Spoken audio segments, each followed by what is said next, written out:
హైదరాబాద్ లో డ్రగ్స్ మహమ్మారిని కూకటి వేళ్లతో సహా పెకిలించేందుకు నార్కోటిక్స్ బ్యూరో సిటీ పోలీసులు భారీ ఆపరేషన్ చేపట్టారు. నిన్న రాత్రి మెరుపు దాడులు నిర్వహించి పలువురిని అదుపులోకి తీసుకున్నారు. నగరం నలుమూలలా ఉన్న వివిధ పోలీస్ స్టేషన్ల పరిధిలో ఈ దాడులు నిర్వహించారు.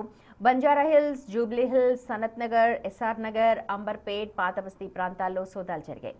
ఈ సోదాలో దాదాపు 250 మంది రౌడీ షీటర్లకు డ్రగ్స్ టెస్ట్ చేస్తే అందులో 190 మందికి పాజిటివ్ గా వచ్చింది.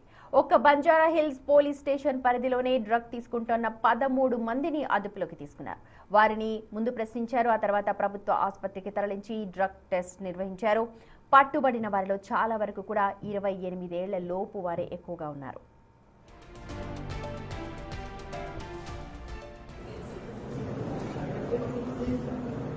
గాంధీ ఆసుపత్రిలో పరీక్షలు నిర్వహించారు. వారందరికీ కూడా పోలీసులకు దొరికిన వారిలో ఎక్కువ మంది కూడా గంజాయి తీసుకున్నట్టుగా గుర్తించారు. కేసుల నమోదు కంటే కూడా మార్పుకే పోలీసులు ఎక్కువగా ప్రాధాన్యత ఇస్తున్నారు. మొదటిసారి లేదా అంత తక్కువ పరిమాణంలో కనుక డ్రగ్స్ తీసుకుంటే వారి తల్లిదండ్రుల సమక్షంలో వారికి కౌన్సిలింగ్ నిర్వహిస్తూ ఉన్నారు. కేసులు పెట్టి యువకుల భవిష్యత్తును దెబ్బతీయకూడదు అని చెప్పి జాగ్రత్తలు కూడా తీసుకుంటున్నారు పోలీసులు. మరోవైపు డ్రగ్స్ కు బానిసైన వారిని గుర్తించి వారిని రిహాబిలిటేషన్ సెంటర్స్ కు పంపుతూ ఉన్నారు.